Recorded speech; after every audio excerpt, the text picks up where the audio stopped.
Hello friends, welcome to SN pregnancy tips. இன்றைக்கி நம்ம சேனலில் சந்திர கிரகணம் பற்றி தான் டீட்டெயிலாக பார்க்க போகிறோம். அதாவது 2024 ஆண்டுடைய செப்டம்பர் மாதம் வரக்கூடிய இந்த சந்திர கிரகணம் பற்றி டீட்டெயிலாக பார்க்க போகிறோம். அது கூடவே கர்ப்பிணி பெண்கள் என்ன விஷயங்கள் எல்லாம் பண்ணலாம், என்ன விஷயங்கள் எல்லாம் செய்யக்கூடாது அப்படிங்கிறதையும் இந்த வீடியோவில் நான் சொல்லியிருக்கேன்.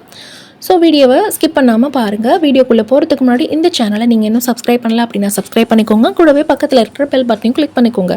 செப்டம்பர் மாதம் வரக்கூடிய இந்த சந்திர கிரகணம் பார்த்தீங்கன்னா இந்த ஆண்டுடைய 2வது சந்திர கிரகணம். ஆல்ரெடி ஒரு சந்திர கிரகணம் பார்த்தீங்கன்னா மார்ச் மாதம் வந்தது. அதை தொடர்ந்து பார்த்தீங்கன்னா இந்த செப்டம்பர் மாதம் தான் இந்த 2வது சந்திர கிரகணமானது வருது. செப்டம்பர் மாதம் 18ஆம் தேதி பார்த்தீங்கன்னா காலையில் 6:11 மணிக்கு இந்த சந்திர கிரகணம் ஆரம்பிக்குது. இந்த சந்திர கிரகணம் எப்போ முடியுதுன்னு பார்த்தீங்கன்னா காலையில் 10:17க்கு முடிவடையுது. இந்த சந்திர கிரகணம் அப்போது என்னெல்லாம் கர்ப்பிணி பெண்கள் செய்யலாம், எந்த விஷயங்களெல்லாம் செய்யக்கூடாது அப்படின்னு பார்த்தீங்கன்னா, மெயினாக கர்ப்பிணி பெண்கள் வெயிலில் அலையக்கூடாது, வெளியில் சுற்றக்கூடாது அப்படின்னு சொல்லுவாங்க. ஏன் அப்படின்னா இந்த நேரத்தில் கதிர்வீச்சுகள் எல்லாம் ரொம்பவே அதிகமாக இருக்கும். கர்ப்பிணி பெண்களை தாக்குறதுக்கு அது அதிகமான வாய்ப்புகளாக இருக்கும். அதனால் நம்ம வெளியில் அலையாமல் வீட்டுக்குள்ளேயே அந்த கிரகணம் முடிகிற நேரம் வரைக்கும் நம்ம வீட்டுக்குள்ளே இருந்தால் சேஃபாக இருக்கும்.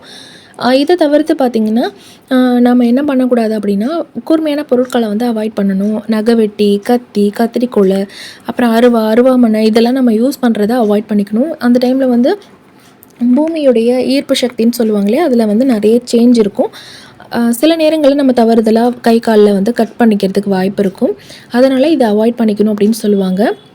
நம்ம தூங்கலாமா, தண்ணி குடிக்கலாமா, சாப்பிட்லாமான்னு கேட்டிங்கன்னா நீங்கள் தாராளமாக தூங்கலாம், தண்ணி குடிக்கலாம், சாப்பிடலாம். இதெல்லாம் நம்மளோட விருப்பம் தான்.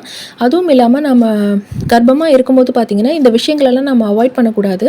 நமக்கு பசிக்கும் போது நம்ம சாப்பிடணும், தண்ணி குடிக்கணும்.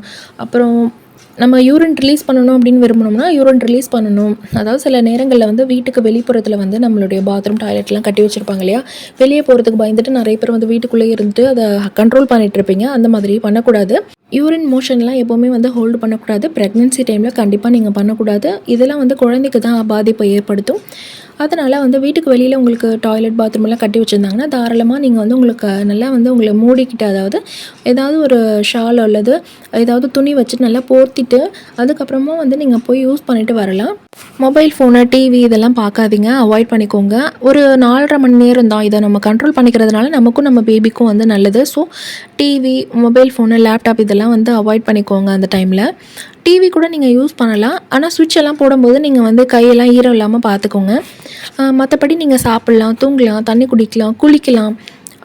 வீட்டுக்குள்ளேயே நீங்கள் இருந்துட்டு உங்களுக்கு பிடிச்ச எல்லா விஷயங்களும் நீங்கள் செய்யலாம். காய்கறி கட் பண்ணுறது, இந்த ஷார்ப்பான பொருட்களை ஹேண்டில் பண்ணுறது இதெல்லாம் மட்டும் நீங்கள் அவாய்ட் பண்ணிக்கோங்க. வெளியில் போகணுன்னா அவசியமாக வெளியில் போகணும். ப்ரெக்னென்சி எனக்கு இப்போ டெலிவரி டேட் கொடுத்துருக்காங்க, டாக்டரை பார்க்கணும், அப்பாயின்மெண்ட் இருக்குது, ஸ்கேன் எடுக்கணும், இந்த மாதிரி விஷயங்களுக்காக நீங்கள் வெளியில் போய் தான் ஆகணும் அப்படின்னா நீங்கள் நல்லா க்ளோஸ் பண்ணிவிட்டு நீங்கள் வெளியே போகலாம். வீட்டில் சமைச்ச உணவுகளை சாப்பிடுங்க இந்த நேரத்தில். அதுவும் இல்லாமல் காய்கறியெல்லாம் கட் பண்ணணுன்னா வேறு யாராச்சும் ஹெல்ப்புக்கு கேட்டுங்க. வீட்டில் இருக்கிற வேறு மெம்பர்ஸை கூப்பிட்டு நீங்கள் செத்த காய்கறி கட் பண்ணி கொடுங்க அப்படின்னு சொல்லிட்டு கேட்டுக்கோங்க. நீங்கள் காய்கறியெல்லாம் கட் பண்ணாதீங்க அந்த நேரத்தில். அந்த ஒரு நாள் மட்டும்தான் கொஞ்சம் அவாய்ட் பண்ணிவிட்டு மற்றவங்களை ஹெல்ப்புக்கு கூப்பிட்டுக்கலாம். வீட்டில் சமைச்ச உணவுகளை தான் அந்த நேரத்தில் நம்ம சாப்பிட்ணும். எண்ணெய்லாம் அதிகமாக சேர்க்காமல் லைட்டான ஃபுட்டாக நீங்கள் எடுத்துக்கணும். காலை நேரத்தில் தான் இந்த கிரகணம் வருது அப்படிங்கிறதுனால நீங்கள் டிஃபன் டைம் தான் இல்லையா, அதை லைட் ஃபுட்டாக எடுத்துக்கணும். பூரி அந்த மாதிரி எண்ணெயான ஐட்டம்லாம் எடுக்காமல் லைட்டாக இட்லி, தோசை, இடியாப்பம் இந்த மாதிரி எடுத்துக்கலாம். கிரகணத்தினால இந்த விஷயம் நடந்துடுமோ, அந்த விஷயம் நடந்துடுமோன்னு தேவையில்லாத பயம், பதட்டம், குழப்பம் இதெல்லாம் அவாய்ட் பண்ணிக்கிறதுக்கு நம்ம ஏதாவது புத்தகங்கள் படிக்கலாம், நமக்கு பிடிச்ச கடவுளை வழிபடலாம். அந்த மாதிரி அந்த பொழுதை நம்ம பாசிட்டிவாக கிடக்கணும். நம்மளை சுற்றி நிறைய நெகட்டிவ் எனர்ஜி இருக்கிறதுக்கு வாய்ப்பு இருக்குது. அதனால் தேவையில்லாத எண்ணங்களை அவாய்ட் பண்ணுறதுக்கு நீங்கள் பெட்டர் தூங்கிடலாம். தூங்குறது இன்னுமே நமக்கு ஒரு பெட்டரான ஆப்ஷன். ஏன்னா அந்த டைமில் நம்ம தூங்கிட்டோம் அப்படின்னா ஈஸியாக அந்த 4.5 மணி நேரத்தை நம்ம கடந்துட முடியும். அதுக்கப்புறம் நார்மலாக ஆகிடும் இல்லையா. அதுக்கப்புறம் நீங்கள் உங்களுக்கு பிடிச்ச மாதிரி எல்லா விஷயங்களும் பண்ணலாம். வெளியே போகணும் அப்படின்னு நினச்சிங்கனாலும் கிரகணம் முடிஞ்சதுக்கப்புறம் நீங்கள் தாராளமாக வெளியே போகலாம். இன்றைக்கி நம்ம இந்த வீடியோவில் பார்த்தீங்கன்னா ப்ரெக்னென்சி டைமில் கிரகணம் ஏற்பட்டுச்சு அப்படின்னா என்ன விஷயங்களெல்லாம் பண்ணலாம், எந்த விஷயங்களெல்லாம் பண்ணக்கூடாது அப்படின்னு சொல்லியிருந்தோம்.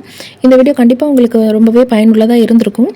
பிடிச்சிருந்தா லைக் பண்ணுங்கள், மறக்காமல் நம்ம சேனலை சப்ஸ்கிரைப் பண்ணிக்கோங்க, சப்போர்ட் பண்ணுங்கள். தேங்க்யூ ஸோ மச் ஃபார் வாட்சிங்.